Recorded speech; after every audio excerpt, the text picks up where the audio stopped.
좋은 아침입니다.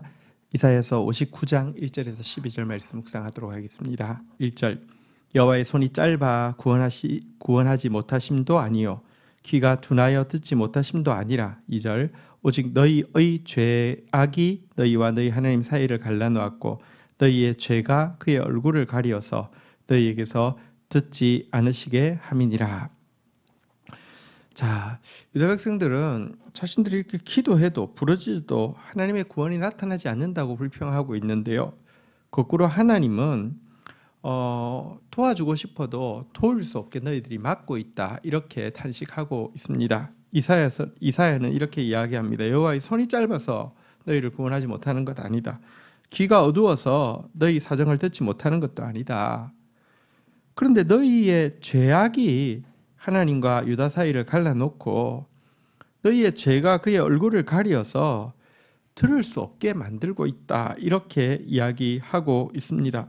하나님 정말 애달프게 우리를 돕고 싶어 하시지만 하나님의 도움의 모든 방법을 막고 있는 것이 바로 유다의 죄라고 지적을 하고 있는 것입니다.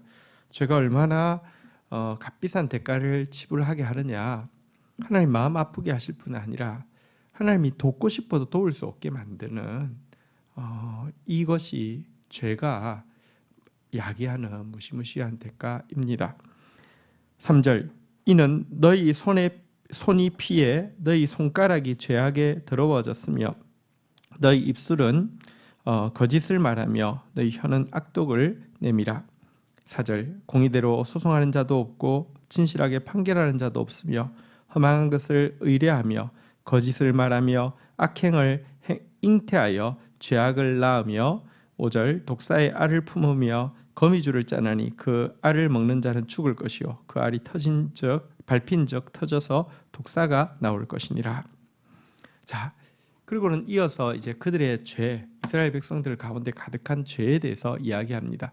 우리는 죄라는 단어를 참 익숙하게 알고는 있지만 우리에게 있어서 죄는 그냥 종교적으로, 예를 들면 주일 성수를 제대로 안 한달지, 기도 생활, 말씀 생활을 제대로 안 한달지, 11조 생활을 성실하게 안 한달지 이런 정도로만 규정합니다. 혹은 또 개인적으로 무슨 음행을 행한달지, 술에 취한달지 이런 정도를 이야기합니다. 그런데 성경 전체에서는요, 사실은 이 죄라는 것은 우리의 삶이 사회생활 가운데서 정의에 반대되는 행동을 하는 것들에 대해서 죄라고 이야기하고 있는데요. 자, 여기 지금 보면 너희 손이 피에 젖어 있다, 이렇게 이야기하고 있습니다. 손이 죄악에 더러워져 있다는 것입니다. 손가락이 이렇게 피에 젖어 있고 죄악에 젖어 있고요. 또 너희 입술은 거짓을 말하고 혀는 악독을 낸다라고 하면서 입술과 혀가 거짓과 악독에 물들어 있다, 이렇게 이야기합니다. 이것이 바로 그들의 죄라는 것입니다. 손으로 짓는 죄, 입술로 짓는 죄. 그들이 법정에 나가는 이유는요, 타인의 것을 부당하게 빼앗거나 타인을 부당하게 모욕을 주기 위한 목적으로 법정에 나아갑니다. 그러니까 정의를 세우기 위해서, 공의를 세우기 위해서 나가는 것이 아니라는 것입니다. 또한 판결하는 자 역시 불의로 이 법정에서 판결을 하고 있음을 보게 됩니다. 또 여러분, 정상적으로는 이와 같은 판결을, 자기들이 유리한 판결을 이끌어낼 수 없자 부정한 방법을 이렇게 동원을 하고 있습니다. 부정한 수단을 간구하고 있습니다. 험한 것을 의뢰하며, 이것은 이제 부정한 수단들, 사악한 수단들을 의지한다는 것입니다. 이 일을 위해서 거짓을 말하고 이렇게 이제 또 거짓을 꾸미고 이렇게 한다는 것이죠. 그러니까 거짓 정의를 만들거나 이렇게 사건을 조작하거나 악의적으로 편집하거나 이런 행위들을 한다는 것입니다. 이렇게 해서 여러분들, 그들이 가지고 있는 생각 전부 다가 독사의 알이, 독사가 들어있는 독사의 알 같은 상대방을 해칠 음모들로 가득 차 있었고요.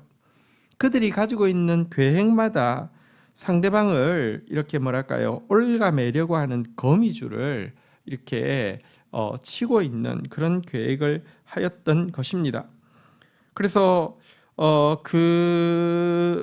그것을 이렇게 이제 이 거짓된 거미줄, 이 뭐랄까요, 살육의 이 독사알, 이것들 어쨌든 그 영향을 받으면 먹어도 죽고요, 알이 터져도 독사가 기어 나와서 죽이고 이렇게 된다 이야기하고 있습니다. 여기 나온 죄악들, 하나님과 이스라엘 사이를 가르고 있는 죄악들은 아까 우리가 살펴본 흔히 우리가 생각하는 교회 안에서 우리가 생각하는 죄의 관념이 아니라 일상의 사회생활 가운데 정의에 반하고 공의에 반하는 행동들을 지적하고 있음을 우리가 정확하게 봐야 되겠습니다.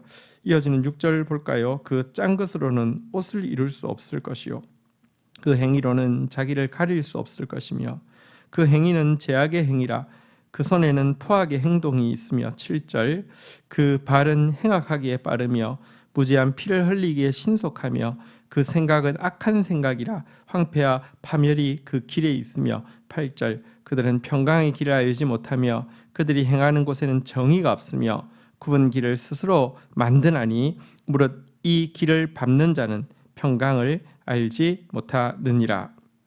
자, 이제 이어지는 6절부터 보면요, 그들의 손에는 포악한 행동이 있고 그들의 발은 행악하기에 신속하고 그들의 생각은 악한 것뿐이다, 이렇게 이야기하고 있습니다.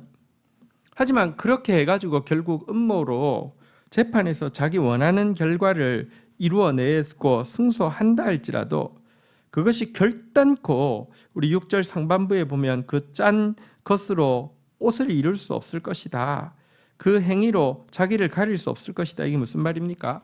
자기 음모를 짜가지고요, 무죄 판결을 받았다 하더라도 자기 음모를 짜가지고요, 자기의 모든 비리를 가리웠다 할지라도 이것은 옷처럼 자기를 이렇게 덮어주지 못하고 자기를 가리워주지 못할 것이다, 의의 옷이 되어질 수 없다, 이렇게 이야기하고 있습니다.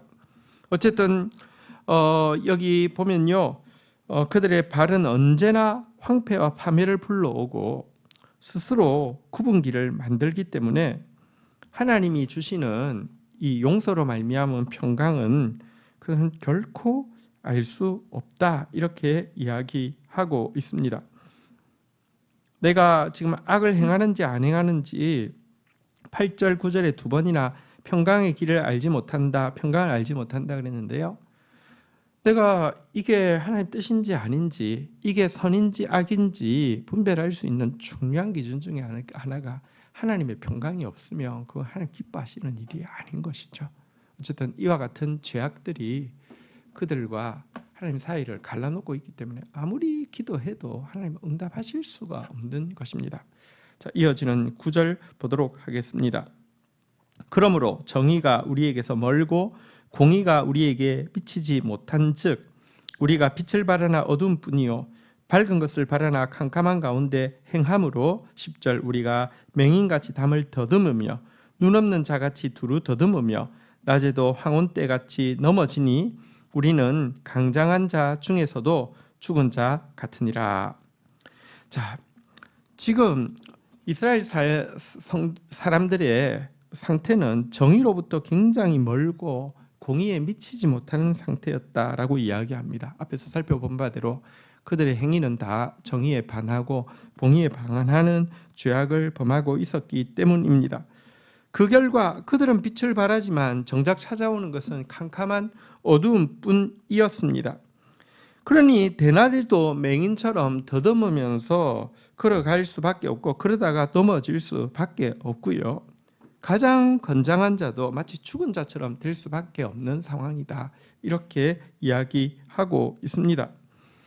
여러분, 공의와 정의는 사실은 선택의 문제가 아니라 우리가 정말 우리의 영혼이 살고 우리의 영혼이 빛 가운데 걸어가기 위해서는 이것은 정말 핵심 중의 핵심입니다. 신앙의 핵심은 정의와 공의입니다. 그러나 우리가 기독교가 좀 이 정의와 공의를 가르치지 않는 기독교가 되었기 때문에 여러분 결국 그냥 종교 생활만 잘하면 아무 문제가 없는 것으로 만들어 놓았습니다. 신앙의 핵심은 정의와 공의, 인자와 성실이라고 계속 말씀드리고 있는데요. 정의와 공의가 없으면 여러분 빛이 있을 수가 없습니다. 넘어질 수밖에 없고요. 건강한 자도 죽은 자처럼, 영혼이 죽은 자처럼 될 수밖에 없음을 기억해야 합니다. 11절 우리가 곰같이 부르짖으며 비둘기같이 슬피 울며 정의를 바라나옵고 공의를 바라나 우리에게서 멀도다. 12절 이는 우리의 허물이 주 앞에서 심히 많으며 우리의 죄가 우리를 쳐서 증언하오니 이는 우리의 허물이 우리와 함께 있음이니이다. 우리의 죄악을 우리가 아나이다. 자, 이어서 이렇게 이야기하고 있습니다. 그들의 허물과 죄악이 그들이 도저히 발뺌할 수 없을 정도로 가득 차서 그들을 지금 고발하고 있다, 이렇게 이야기하고 있습니다. 이것 때문에 여러분 곰처럼 부르짖고 비둘기처럼 슬피 울고 하나님의 구원을 바랐지만 정의와 공의가 전혀 일어나지 않는다라고 이야기합니다. 자신들이 정의와 공의를 행하지 않으면서 하나님께는 공의를 세워달라고, 정의를 세워달라고 하니 여러분, 내가 하고 있는 일이 불이고 내가 하고 있는 일이 참 악행인데 남들을 향해서는 그러면서 나한테는 정의를 세워달라고, 공의를 세워달라고 하니 임할 수가 없는 것입니다. 그런데요, 여기에 이 이사야의 이 고백 12절에 보면요, 이는 우리 허물이 주 앞에서 심히 많으며 우리 죄가 우리를 쳐서 증언하오니 이는 우리의 허물이 우리와 함께 있습니다. 우리의 죄악을 우리가 아나이다. 여러분, 여기 한 12절 한 구절에서만 우리라는 단어가 12번이나 나오면서 우리의 죄가 심히 많다고, 우리의 죄가 우리를 쳐서 증언한다고, 우리의 허물이 우리와 함께 한다고, 우리의 죄악을 우리가 압니다라고 고백을 하고 있는데 7번이나 사용되어지는 점을 보십시오.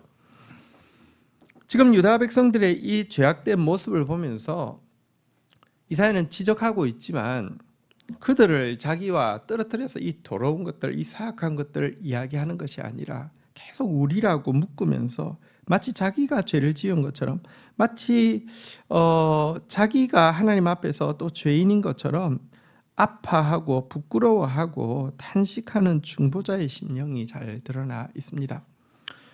지금 계속되어지는 말씀 앞에서 우리 한국교회의 성도들의 모습을 정말 유다 백성들과 조금도 다르지 않음을 보게 됩니다. 그럼에도 불구하고 구원을 이루어 가실 하나님의 그 인자와 성실이 얼마나 큰지도 또 새삼스럽게 깨닫게 되지만, 동시에 이사야처럼 정말 자기의 죄로 이 죄악을 받아들이고 몸부림치는 중보자가 어디 있는가 생각할 때 참 부끄러운 마음이 됩니다. 여러 가지 답답하고 안타까운 상황 가운데 이사야의 마음으로 탄식하고 이사야의 마음으로 부끄러워하고 이사야의 마음으로 아파하며 기도할 사람을 찾고 계신 시대입니다. 주신 말씀 붙잡고 기도하며 나가도록 하겠습니다. 하나님 우리를 도와주고 싶고 우리를 구원하고 싶고 우리의 기도를 듣고 싶지만 우리의 죄악이 하나님을 막아서 하나님의 손을 막고 하나님의 얼굴을 돌리게 하고 있음을 깨닫게 됩니다. 우리가 행하고 있는 손의 행동, 우리의 입에서 나오는 말들, 우리 발걸음들, 이 행하고 있는 모든 것이 피요 거짓이요 이 행악임을 인정합니다.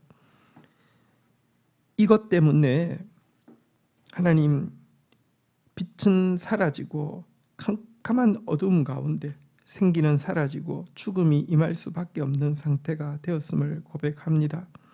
정의와 공의를 잃어버린 한국교회를 불쌍히 여겨주시고 정의와 공의를 잃어버린 우리를 불쌍히 여겨 주옵소서. 그럼에도 불구하고 구원하시기를 원하시고 당신의 뜻을 이루어가고 계신 크신 하나님 앞에 무한한 감사와 무한한 부끄러움을 느낍니다. 하나님, 이사야처럼 이 죄악 앞에서 나의 죄인 것처럼 아파하며 부끄러워하며 하나님 앞에 간절히 기도하는 그런 모습이 저에게 있도록, 우리에게 있도록 은혜를 더하여 주옵소서. 주여 우리를 불쌍히 여겨 주옵소서. 주여 이 땅을 불쌍히 여겨 주옵소서. 긍휼을 베풀어 주옵소서. 예수님의 이름으로 기도 올립니다. 아멘.